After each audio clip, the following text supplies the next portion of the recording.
Realized that I look the same in all my videos, so because I record them at the same time, so a little behind the scenes for for you guys. Alright, so today I'm gonna be wearing this hat. Oh man, let's wear it backwards. Wear it backwards because it covers up my face. Oh yeah, this will get all the ladies sideways. What's up guys, Asian boy right here. Gonna talk to you about some cool stuff, and I'm gonna be talking to you about what I plan to do during the summer, also how I discovered art, and what my fondest childhood memory is. This is all courtesy of Francisco. Great suggestions. He always gives me great ideas.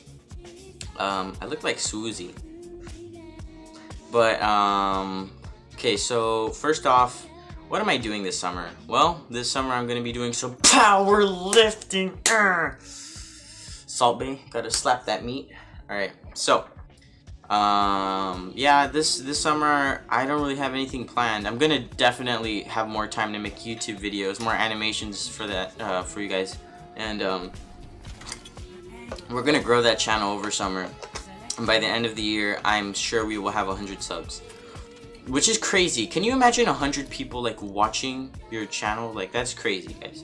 But we're gonna make it. So this summer I'm going to be focusing on I guess I'm always at school during summer, which is sad. Like, I shouldn't be in school, but there's nothing to do at home. Like, we don't have vacation. I don't do anything at home. I just stay and I sit on my phone, which is not good. So it's important to get out there and do things, and I can get volunteer hours done. But yeah, I'm gonna be doing powerlifting. Also, I'm gonna be doing an art class at school for Miss Mares. I didn't choose art for this year. I made the mistake of choosing drumline, and we all know how drumline ended. Our teacher, Rip, I can't say his name, otherwise I get copyright. Yeah, he'll find me. What I'm doing for the summer, yeah, just the powerlifting and art classes. Maybe I'll help with the ACT because I'm pretty good with my college tests. But yeah, and also speaking of the art program during the summer, I want to talk to you guys about how I discovered art and why I draw so much today. So I discovered art. I would just doodle on my I don't know, whatever I found, and I would doodle. Everybody doodles when they're a kid. They just stop doodling at a certain age, and I guess that's the point where people become artists and some don't. You just have to keep on trying. Actually, I think I have a doodle of something I did like when I was a 5-year-old. Okay, so I couldn't find it, but I have this picture of. This was a rocket competition thing, and one of the girls at my school, she beat me. It was like a drawing thing that we had to do. I don't remember what I did, but I probably sucked.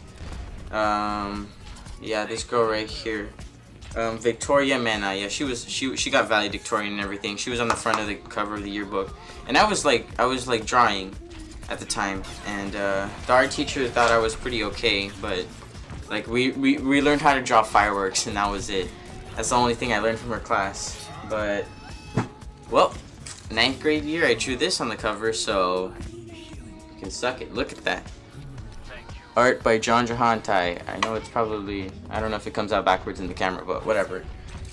And, yeah, so, and I just kept on drawing from then, and I started drawing superheroes, and, I started drawing faces, like, recently, high school, and, that's where I am today. And hopefully I can make a career. And I don't know who drew this, but it was for my first birthday and I still have it. This is my first birthday, by the way, guys. Look at the difference. You know the glow ups that they have on Instagram where they show the babies and then they show the kid later? Like, this is me. Bam, sexy. Oh, dude, I bet you if my baby self looked at me now, they probably would have freaked out. Well, that's little John. Little Angelo. People called me Angelo. Look how many signatures I got. I was a popular baby. I still know some of these people here today. Some of them I don't remember. Some of them I haven't seen. By the way, every Filipino has an Asian nickname.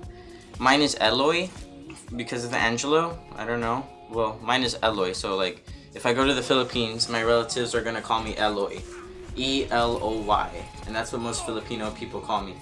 But yeah, that's pretty cool. Speaking of childhood, let me tell you my fondest childhood memory. My fondest childhood memory would have to be, as a kid, I remember my mom used to sing a lot when she was in choir. And my mom actually used to be pretty famous. She used to sing for the Madrigals, which was a famous Philippine choir group.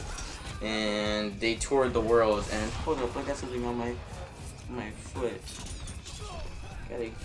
Gotta get it. So yeah, my mom, she toured the world. She actually sang at the Sydney Opera House when she was at the height of her career, and it was like a group. It wasn't just her alone. It was a cappella group, and yeah, they sang and they sang, and my mom eventually left before she came to America, and now she's here. She still sings though, and I remember as a little kid, my mom would always go to her choir practices, and I would hear their voices in the hall, and I was like 5 or 6, and I would always hear them singing, and she used to be like really good back then. Nowadays she doesn't sing as much, which is kind of disappointing. She wasn't as back then. She was really into her culture, and we always went to Filipino gatherings, but she left a choir group, and now she doesn't really have a lot of Filipino culture in her life anymore. So I feel bad for my little sister because she never learned the way I grew up, because my childhood was full of Tagalog. Now I can fluently understand Tagalog. I haven't been able to speak it, but my fondest childhood memories were hearing my mom sing, and I don't know, that I think that's a pretty darn good childhood now that I look back on it. I would always be lost as a little kid, I would never know where I was. I would always be in a church or somewhere at a Filipino house just listening to my mom sing. And that's usually what I spent my childhood as doing. It was just always me and my mom, because we didn't have a lot of things as a kid because she was an immigrant, and I guess we were really poor, and the highlight, or the one thing that my mom always did, she would always sing. So, and I would always listen, and I was just there listening to her sing at the choir practices or at church, and I would just fall asleep, and it was really nice. Actually, I'm gonna put some music from the Madrigal so you guys can hear it. I listen to this sometimes, and it brings back a lot of memories because my mom used to sing this as well, to me in church.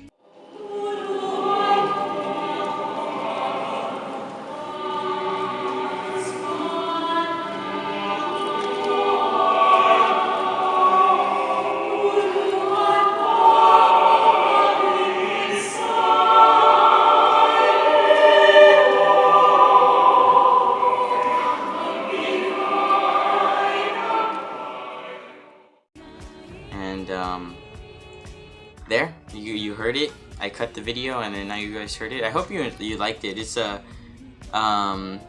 some of it is in Tagalog, which is the main language in Filipino, and I honestly don't understand Tagalog when they're singing it. I only understand it when they're talking to me. But yeah, that's it's an a cappella group, and they have really nice voices, and they're pretty famous in the Philippines. They go on tour still. It's my mom retired from it, but she does, when they've actually came to the Valley, and they did a performance at the Holy Spirit on 23rd, and my mom sang in the choir as well. She can still sing. But yeah, this was another video. I like this video. Frank made a good suggestion. I hope you guys enjoyed this video. I hope you guys learned more about me. And if you're new to the channel, subscribe, join the John Army, and I just made that up right now.